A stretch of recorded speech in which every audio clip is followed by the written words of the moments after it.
नमस्कार, मैं कमलेश कुमार राय। भारत में शेयर मार्केट जिस ढंग से एक तरफा ऊपर की तरफ भाग रहा है, ऐसा क्यों है, यह किसी के भी समझ से परे है।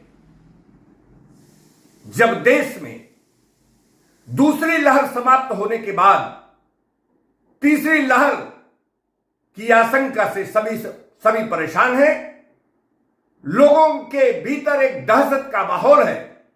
बावजूद इसके शेयर मार्केट 52,880 से ऊपर जाने को बेताब है। जानकारों का कहना है कि शेयर मार्केट 60,000 से भी ऊपर दिसंबर माह तक जा सकता है।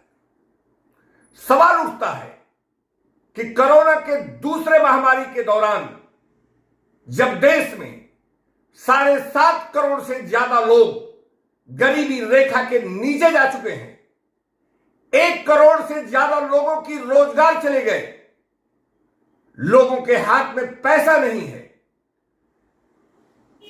बावजूद इसके शेयर मार्केट का इस तरीके की बेताबी, इस तरीके की दौड़ किसी के भी समझ से परे है। सवाल उठता है कि क्या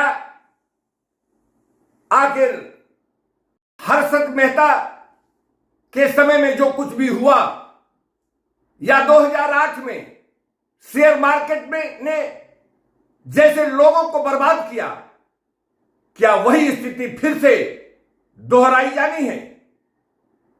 सवाल यह भी है कि आखिर में वह कौन सी वजह है जब मार्केट में पैसा नहीं है, लोगों के पास रोजगार नहीं है, लॉकडाउन के चलते लोगों की आर्थिक स्थितियां अत्यंत दयनीय दिख रही हैं, बावजूद इसके शेयर मार्केट पर इसका कोई प्रभाव दिखता नजर नहीं आ रहा है। सवाल यह भी है कि आखिर पेनी स्टॉक जो 10 रुपए के आसपास का होता है, उसके द्वारा 1,000% से ज्यादा का रिटर्न अभी तक दिया जा चुका है। यह महत्वपूर्ण है कि ऐसे पेनी स्टॉक जो चलने के बाद ही ट्रेडर्स को दिखाई देते हैं और उसमें अच्छी खासी रिटर्न देखने के बाद लोगों के द्वारा पैसा लगाया जाता है, ऐसे में क्या यह एक खतरनाक स्थिति को आमंत्रण नहीं देता है? तमाम पेनी स्टॉक अपने बुक वैल्यू से ज्यादा ट्रेड कर रहे हैं। कुल मिलाकर क्या यह स्थितियां विकृत होने की संभावना से इनकार किया जा सकता है? सेबी को क्या इन तमाम स्थितियों पर नजर रखकर यह देखने की जरूरत नहीं है कि शेयर मार्केट आखिर में वह कौन सी वजह है जिसके चलते वह विपरीत परिस्थितियों में भी इस तरीके की चाल चल रहा है? क्या कहीं पैसा डंप तो नहीं हो रहा है? क्या आने वाले दिनों में इन्वेस्टर्स की बदतर स्थिति होने की संभावना बनती जा रही है? यह तमाम ऐसी स्थितियां हैं, तमाम ऐसे महत्वपूर्ण बिंदु हैं जिसको गंभीरता से देखने और समझने की जरूरत है। सरकार से लेकर सेबी को इस पर गौर कर स्थितियां बिगड़ने से पहले ही उसको थामने की आवश्यकता जान पड़ती है।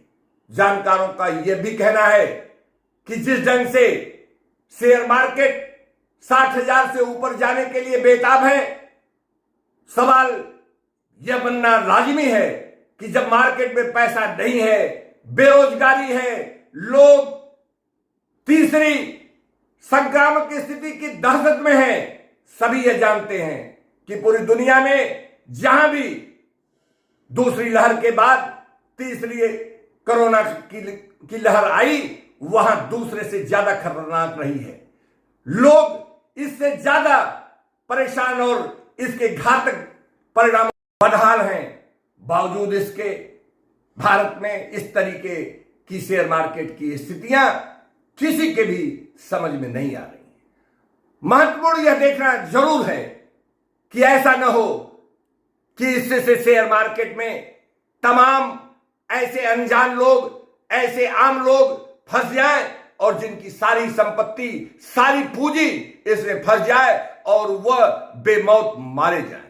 अक्सर ये ऐसा देखने को मिला करता है कि पैसे वाले तो समय भागकर समय से निकल लिया करते हैं, लेकिन आम इन्वेस्टर इसका शिकार हो जाया करता है।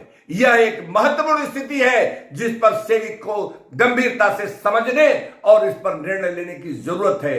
आवश्यकता आज इस बात की भी है कि सरकार और वित्तीय मंत्रालय इसको गंभीरता से देखे कि आखिर में कोरोना के इस तीसरी लहर की आशंका के बावजूद आखिर में वो कौन सी वजह है, कौन सा ऐसा करिश्मा है जिसके चलते शेयर मार्केट ऊपर की तरफ तेजी से बढ़ता जा रहा है।